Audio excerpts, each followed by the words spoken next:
नमस्कार, माझं नाव श्वेता. मी 2 गोंडस मुलांची आई आणि एक लाडवलेली बायको. तर ही लाडवलेली बायको ना बिघडलेली आई पण आहे खूप आणि त्या बिघडलेल्या आईवर अत्यंत प्रेम करणारं हे बाळ बनी.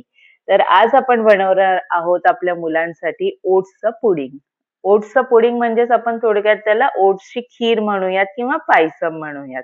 तर ही अत्यंत उपयुक्त आहे तुमच्या मुलांच्या वाढीसाठी, तुमच्या मुलांच्या वेट गेनसाठी.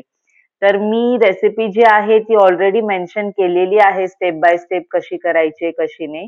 तरी थोडक्यात मी सांगेल, यात आपण मसूर डाळ वापरतोय. मसूर डाळ ही आपण प्रोटीनसाठी वापरतोय. ती खूप उत्तम आहे स्किनसाठी सुद्धा आपल्या बाळांच्या. त्यामध्येच आपण केसर वापरतोय. केसर आपल्या बॉडीला हीट हीट थोडंसं वॉर्म करायचं काम करतं. तर हे आपण सगळं मिश्रण एकत्र करतोय. त्यामध्ये आपण वाटलेले ड्रायफ्रूट आणि खोबरं जे परतलं होतं ते आपण त्यामध्ये परतून घेतोय आणि हे आपण एक बॉईल काढणार आहोत याचं. आणि गाजर आपण यासाठी घेतोय, गाजर इम्युनिटी बूस्टिंगसाठी खूप छान असतं. Smash banana.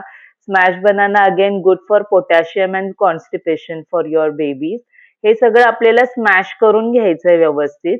यात आपण बनाना इथे आत्ता ॲड केलेला नाहीये. बनाना आपण पुढे ॲड करणार आहोत. तर हे सगळं स्मॅश करून झाल्यानंतर यामध्ये आपल्याला सुंठ पावडर टाकायची आहे. Sunth is good for cough and cold. मग जायफळ टाकणार आहोत आपण थोडंसं खिसून. एकदम थोडंसंच प्रमाणात जायफळ टाकायचंय, जास्त नाही. आणि मग यात आपण अर्धा तास भिजवलेले ओट्स टाकतोय. ओट्स खूप छान आहेत तुमच्या मुलांच्या वेट गेनसाठी आणि खूप हाय फायबर असतं ओट्समध्ये. तर ओट्स नेहमी भिजवूनच वापरायचे, सोक करूनच वापरायचे. विदाऊट सोकिंग शक्यतो नका वापरू.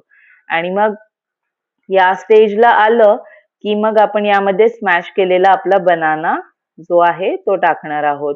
यामध्ये तुम्ही तुमच्या आवडीनुसार फळं ॲड करू शकता. असं काही नाही. ॲपल ॲड करू शकता, बनाना ॲड करू शकता किंवा स्ट्रॉबेरीही तुम्ही ॲड करू शकता यामध्ये.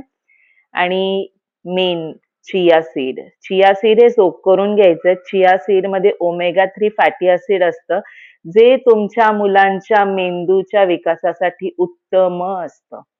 आणि हे असं तयार आहे आपलं चिया पुडिंग ओट्सचं.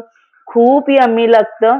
तुम्ही तुमच्या आवडीनुसार गूळ किंवा अजून काही ॲड करू शकता आणि तुमच्या मुलांना हे नक्की द्या वेट गेनसाठी. खूप आहे पौष्टिक हे. त्यांना नक्कीच आवडेल. मग संध्याकाळ अशी एन्जॉय करत आम्ही त्यांना खाऊ एन्जॉय करू दिला त्यांचा आणि असा संपला आजचा आपला दिवस. आता उद्या भेटूयात. Bye bye.